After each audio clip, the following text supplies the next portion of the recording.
జాతస్య హి ధ్రువో మృత్యుః ధ్రువం జన్మమృతస్య చ. పుట్టిన వానికి మరణము తప్పదు, మరణించిన వానికి జన్మము తప్పదు. అనివార్యమగు ఈ విషయమును గూర్చి శోకింపతగదు.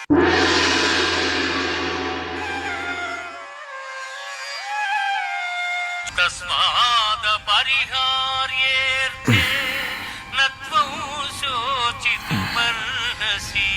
కొడుకు పడుకుంటే నిద్రలేపు కాఫీ ఇవ్వాలి కానీ శవం దగ్గర సంతాపంలాగా పాట ఏంటి నాన్న? భగవద్గీతరా అది. బతుకున్నప్పుడు ఎలాగే చదవం, కనీసం ఏనో. శవం దగ్గర వేసుకునే పాట అయిపోయింది. అర్ధరాత్రి దాకా తిరగడం, పొద్దునెప్పుడో 10 గంటలకు లేవడం.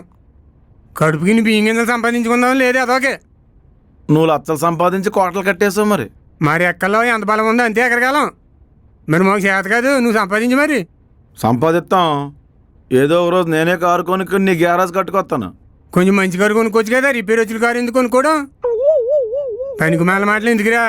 ఒళ్ళుంచి పని చేద్దాం, నలుగురిలో గౌరవంగా బతుకుదాం అని లేదు. అన్నం గ్రీజ్ కంపు కొడుతుందన్న.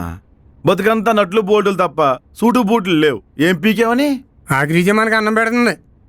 పెద్దంతరం చిన్నంతరం లేని మాటలు నువ్వుని. ఊరు పెద్ద మనిషి ఉన్నదంతా ఉంచుకుందానికి రాసిచ్చాడనే దేనికా పెద్దరికం? మా తాత కనబడిన ప్రతి పాపకి పొలాలు రాసుకుంటూ పోయాడు. నీకు రెంచి నాకు స్క్రూ డ్రైవర్ మిగిలింది. మా నాన్న ఇంతవరకు నేనే ఏమనలేదు, నువ్వెవడరా అంటాకే. తాత ఆస్తి మనవాడికి ఏం చట్టం చెప్తుంది. ఏం మిగిలింది? చేతికర్ర టంకు పెట్టి తప్ప. వారసత్వం అంటే ఆస్తులు కాదురా, ఆ కుటుంబానికి ఉన్న మంచి పేరు నిలబెట్టడం. ఆహా, చాలా పెద్ద పేరే ఉందిలే. నువ్వు సంపాదించి మరి. పడి దొంగలు ఇదిగో సొక్కలు 30 రూపాయలు ఉన్నాయి, వెళ్ళి టిఫిన్ చేసిరా. 30 రూపాయలు టిఫిన్కా? ఏం వస్తుందని? మధ్యాహ్నం ఏంటి గుడికి వెళ్ళి ప్రసాదం పట్టుకొస్తావా? మూసుకుని నేను పెట్టింది లేకపోతే నీకు నువ్వు సంపాదించుకో సెడకత్తిరేదవని. ఈ రోజైనా పని ఏమి లేకపోతే గ్యారేజ్కి రావచ్చు కదా. చాలా పని ఉంది. ఏంటంట?